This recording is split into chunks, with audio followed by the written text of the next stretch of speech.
அக்னௌ திஷ்டதி விப்ராணாம் ஹிருதி திஷ்டதி யோகினாம் பிரதிமாசு அப்பிரபுத்தானாம் சர்வத்திர சமதர்ஷினாம். பகவான் ஸ்ரீமன் நாராயணன் இந்த உலகத்தில் அனைத்து பொருள்களுக்குள்ளுமே உரைகிறார். அவரை விஷ்ணு என்று அழைக்கிறோம். விஷ்ணு என்றாலே அனைத்திலும் வியாபித்து இருப்பவர் என்று பொருள். அப்படி இருந்தாலும் ஒரு சில இடங்களில் நாம் குறிப்பாக பகவானை வணங்குகிறோம். சிறந்த யோகிகள், தியானம் செய்பவர்களெல்லாம் பகவானை தங்கள் ஹிருதயத்தில் இருப்பவராக தியானம் செய்வார்களாம். யாரெல்லாம் யாகங்களை அதிகமாக செய்வதில் ஆசை உடையவர்களோ அவர்கள் பகவானை அந்த நெருப்பு வடிவத்திலேயே காண்கிறார்களாம். யாரெல்லாம் நன்கு படித்தவர்களோ அவர்கள் பகவான் வைகுந்தத்தில் இருக்கிறார் என்று உணர்வார்களாம். அப்படியெல்லாம் இல்லாமல் சாதாரண மக்கள், பாமர மக்கள் கூட பகவானை காண வேண்டுமென்றால் அதற்காகத்தான் அர்ச்சாவதாரம் என்று விக்கிரக வடிவத்தில் பகவான் காட்சி அளிக்கிறாராம். இப்படி சொன்னதற்காக அப்ப பாமர மக்களுக்கு மட்டும்தான் அர்ச்சாவதாரம், உயர்ந்தவர்கள் ஞானத்திலும் தங்கள் தியானத்தில் உயர்ந்தவர்களுக்கு அர்ச்சாவதாரம் இல்லை என்று நினைக்க வேண்டாம். அர்ச்சாவதாரம் அனைவருக்குமே இன்றியமையாதது என்பதுதான் வேதத்தினுடைய சித்தாந்தம். அதனால்தான் நாமும் இந்த நிகழ்ச்சியின் மூலம் பகவான் அர்ச்சா ரூபியாக விக்கிரக வடிவத்தில் கோவில் கொண்டிருக்கக்கூடிய 108 திருத்தலங்களின் வைபவத்தையும் ஒவ்வொன்றாக பார்த்து கொண்டு வருகிறோம். அதில் தற்போதாவது 72வது திவ்யதேசத்தை நாம் காண இருக்கிறோம். நாம் இருப்பது வடநாட்டு திருத்தலங்களுக்குள்ளே. அதிலும் ஹிமாச்சல பர்வதத்தை அடைந்து அதில் இருக்கக்கூடிய கண்டமென்னும் கடிநகர், திருப்பிருதி, பதரிகாசிரமம் என்கிற 3 திவ்யதேசங்களைத்தான் கடந்த சில பகுதிகளில் நாம் அனுபவித்தோம். ஹிமாச்சலத்துக்கு ஒரு முறை வந்துவிட்டால் போக வேண்டும் என்கிற எண்ணமே பிறக்காது. இங்கேயே தொடர்ந்து இருக்க வேண்டும் என்கிற ஆசைதான் ஏற்படும். அதனால் நாமும் அடுத்த திவ்யதேசத்தையும் ஹிமாச்சலத்துக்கு உள்ளே இருப்பதாகவே காண இருக்கிறோம். அந்த திவ்யதேசம்தான் முக்திநாத் என்றும் சாலக்கிராமம் என்றும் வழங்கப்படுவது நீங்கள் அனைவரும் கண்டிப்பாக கேள்விப்பட்டிருப்பீர்கள். முக்திநாத் யாத்திரை, சாலக்கிராம யாத்திரை வாழ்க்கையில் ஒரு முறையாவது செல்ல வேண்டும். பதரிகாசிரமம் போவதே கடினமானதுதான், அதுவே அரியதுதான். ஆனால் அதற்கு கூட வாய்ப்புகள் கிடைத்து விடுகின்றன. ஆனால் சாலக்கிராமம் செல்வது அதைவிட அரிதாக கடினமாகத்தான் இருக்கிறது. பாதையும் கடினமானது, அதற்கான வண்டிகள் வசதிகளும் சுமாரானவைதான். அதனால் அந்த ஒரு திவ்யதேசத்தை விடாமல் அடுத்ததாக நாம் காண இருக்கிறோம். இந்த திவ்யதேசம் இருப்பதும் நேபாளத்திலே ஹிமாச்சல பர்வதத்துக்கு நடுவிலேதான். இதுவரை பாரதத்தில் தரிசித்து கொண்டிருந்தோமே, இந்த திவ்யதேசம் இப்போது இருக்கும் பாரத எல்லைக்குள் இல்லை. ஆனால் அந்த காலத்தில் இது அனைத்துமே பாரதம் தானே. எங்கேயோ பாரசீக நாட்டிலிருந்தெல்லாம் தொடங்கி கிழக்க வெகு தூரம் கம்போடியா முதலானவை வரை நம்முடைய சனாதன தர்மம் பரவி இருந்தது.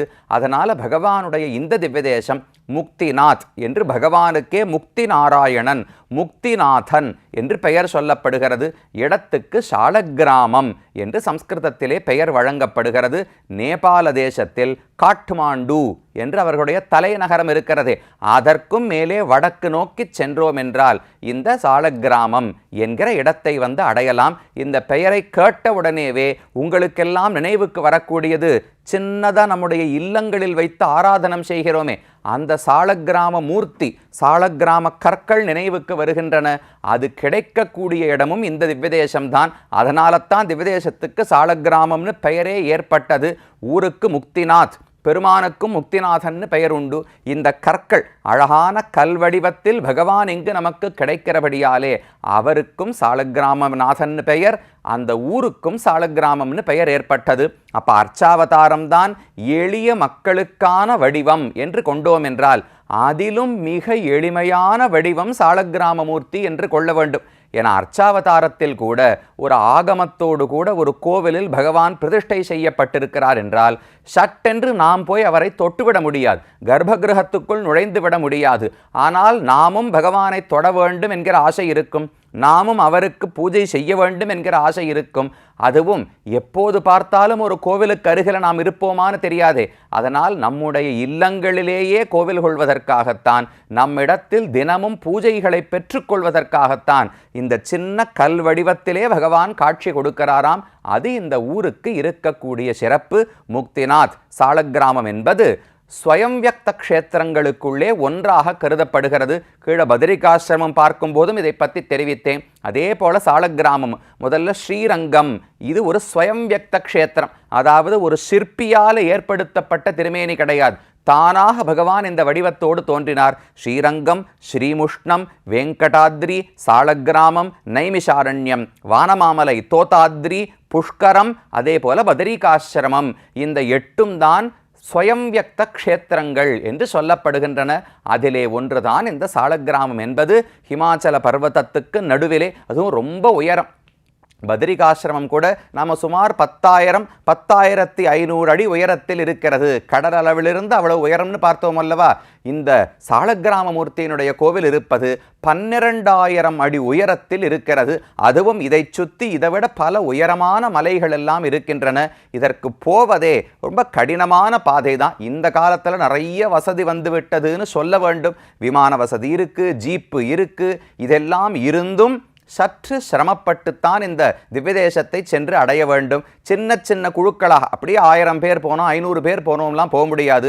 50 பேர், 80 பேர், 100 பேர், இதை போல சின்ன சின்ன குழுக்களாகத்தான் நாம் செல்ல வேண்டும். இராணுவத்தினுடைய மேற்பார்வை வசதிகளை செய்து கொடுக்கத்தான் செல்ல வேண்டும். அது இந்த இடத்துக்கு இருக்கும் பெருமை. 2 பாதைகள். ஒன்று ஆகாச மார்க்கத்தில் நேர இங்கிருந்து புதுதில்லியிலிருந்தோ நீங்கள் சென்னையிலிருந்தோ காட்மாண்டு என்று நேபாளத்தினுடைய தலைநகரம், அங்கு சென்று விட்டு அங்கிருந்து விமானத்தை பிடிச்சி போக்ரா என்கிற இடத்துக்கு போக வேண்டும். அங்கிருந்து ஒரு விமானத்தை பிடிச்சி ஜொம்சம் என்கிற இடத்துக்கு செல்ல வேண்டும்.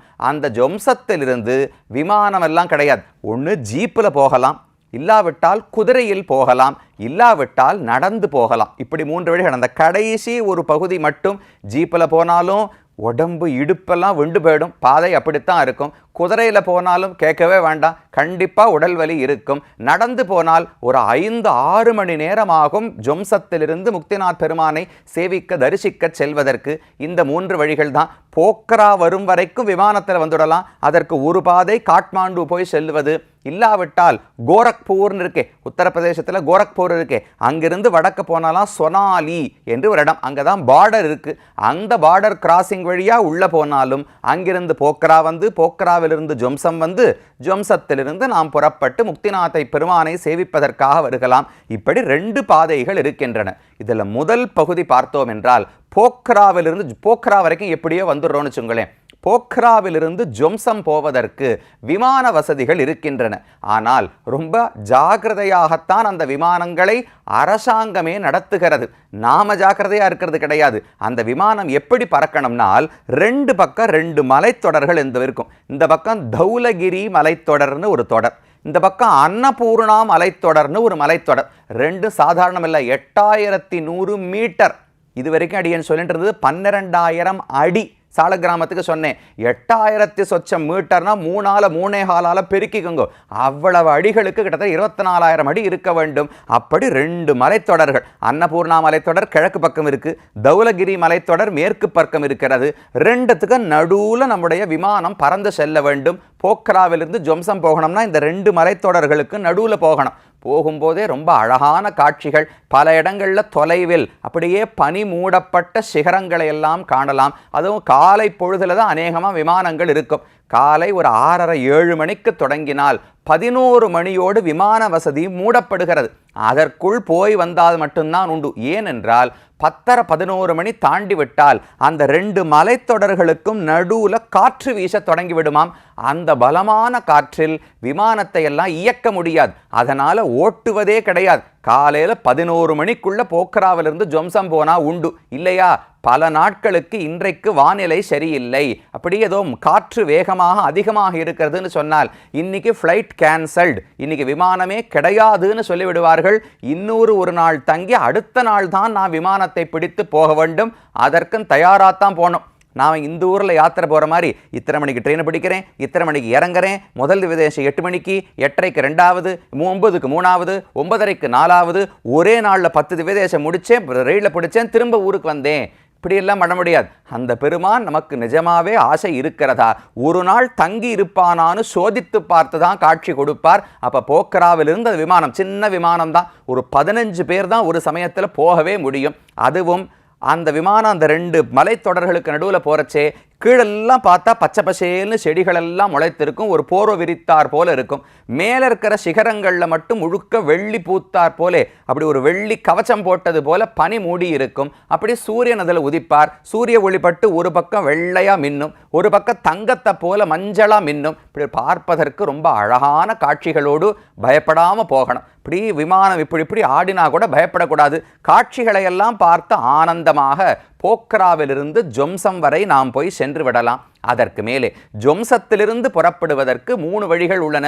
ஜீப்பில் போனால் ஒரு 2 மணி நேரத்தில் சாலக்கிராமம் பெருமாள் கோவிலை போய் சேர்ந்து விடலாம். குதிரையில் போனால் ஒரு 4 மணி நேரம் ஆகும். நடந்து போனால் ஒரு 6 மணி நேரம் வரை ஆகலாம். போய்விட்டு அன்றுக்குள்ளேயே திரும்ப வந்து விட வேண்டும். அங்கே தங்குவதற்கெல்லாம் வழியே கிடையாது, குளிரும் அதிகமாக இருக்கும். அந்த பாதை ஜொம்சத்திலிருந்து நாம் புறப்பட்டு போகும் வழியில்தான் முதலிலேயே காலா கண்டகி என்கிற கண்டகி நதியை கடக்கிறோம். இந்த முக்திநாத் பெருமானுடைய கோவில் இருப்பதே கண்டகி நதியினுடைய கரையிலே தான் வருகிறது. இங்கிருந்து இன்னும் கொஞ்சம் நாம் ஒரு 11 கிலோமீட்டர் முக்திநாத் பெருமான் கோவிலிருந்து இன்னும் மேலே நோக்கி போனோம்னால் தாமோதர குண்டம் என்று ஒரு இடம் இருக்கிறது.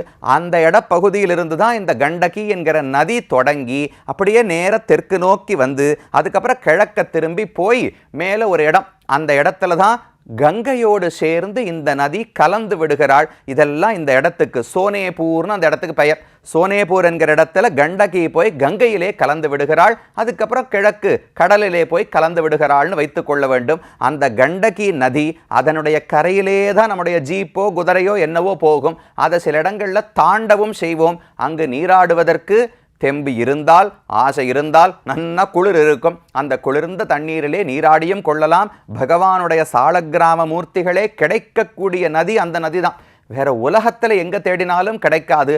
அந்த பெருமையை அந்த நதிக்கு மட்டும்தான் பகவான் கொடுத்தார். கண்டகி என்பவள் ஒரு பெண் வடிவத்தோடு பல ஆண்டுகளுக்கு பகவானை குறித்து தவம் செய்தாளாம். தவம் செய்து நீ எனக்கு மகனாக பிறக்க வேண்டும் என்று பெருமானிடத்திலே பிரார்த்தித்தார். அப்ப பகவான் அந்த கண்டகிக்கு வார்த்தை சொல்லுகிறார். மம தத்ரோச்சதே ஸ்தானம் கிரிகூட்ட சிலோச்சயே சாலக்கிராம இதிக்யாத்தம் பக்த சம்சார மோக்ஷணம்.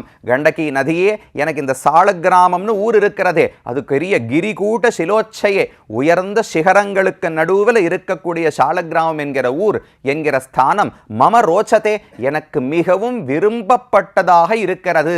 பகவான் ஆசைப்பட்டு வந்து இந்த மலைத்தொடரிலே காட்சி கொடுக்கிறாராம். எனக்கு ரொம்ப பிடிச்சிருக்கு. அதனால நான் என்ன பண்றேன், உனக்கு மகனாக ஒரு பிறவியை இப்ப மட்டும் எடுத்து அதை கொஞ்ச காலம் பிறகு முடித்துக் கொள்வதை விட இனி வருங்காலத்தில் இருக்கும் பக்தர்கள் அனைவருக்கும் பயன்படும்படிக்கு உதவ வேண்டும் என்று நினைக்கிறேன். அதனால ஒன்று பண்ணுவோம். சாலக்கிராம சிலாரூபி தவ கர்ப்பகத சதா திஷ்டாமி தவ புத்திரத்வே பக்தானுகிரக காரணாத். பகவான் அவருக்கு வரத்தை கொடுக்கிறார். உனக்கு பிள்ளையாத்தானே பிறக்கணும்னு சொன்னாய், உன் வயிற்றில் பிறக்கிறேன்னு சொன்னார். என்ன அர்த்தம்னால், அந்த கண்டகி நதி ஓடி வருதே, அந்த நதியினுடைய வயிறுனா என்ன, அந்த ஆற்றினுடைய அடிப்படை, அந்த பெட்டுன்னு சொல்லுவாளே, அந்த இடத்துல தான் இந்த சாலக்கிராம கற்களாக பகவான் வந்து காட்சி கொடுக்கிறார். பக்த அனுகிரக காரணாத், பக்தர்கள் என்றென்றும் என்னை பூஜிப்பதற்கு ஒரு எளிமையான வழி சாலக்கிராம ஆராதனம். அந்த சாலக்கிராம வடிவத்தில் உன் வயிற்றிலேயே நான் வந்து பிறக்கிறேன். நீ நதி கண்டகி என்கிற நதியில் மட்டும்தான் இந்த வடிவத்தில் நான் கிடைப்பேன் என்று பகவான் அவளுக்கு ஒரு வரத்தை கொடுக்கிறார். அதனால தான் இந்த கண்டகி நதிக்கும் பெருமை, அதில் பிறந்த இந்த சாலக்கிராம திருமேனி. பகவானை ஆராதிப்பது மிக கடினமானது. அவர் மிக உயர்ந்தவர். அவரை எப்படி ஆராதனம் பண்றதுன்னு கஷ்டப்பட வேண்டாம். சுமந்து மாமலர் நீர் சுடர் தூபம் கொண்டு எழுதுமென்னுமிதி மிகையாதலில் நாம் ஒரு சின்ன பூஜையை பண்ணால் கூட பகவான் அதை பெரிய உபச்சாரம் பண்ணது போல ஏற்றுக்கொள்ளுகிறாராம். அவ்வளவு எளிமைக்கு ஒரு சிகரத்தை போல, எளிமைக்கு ஒரு கடலை போல இந்த சாலக்கிராம மூர்த்தியாக பகவான் இந்த நதியில், கண்டகி நதியில் தான் பிறந்து நமக்கு கிடைக்கிறார். அது இந்த இடத்துக்கு இருக்கக்கூடிய பெருமை. இன்னும் பாதையில் தொடர்ந்து போய் பகவானை அடுத்த பகுதியிலே தரிசிப்போம்.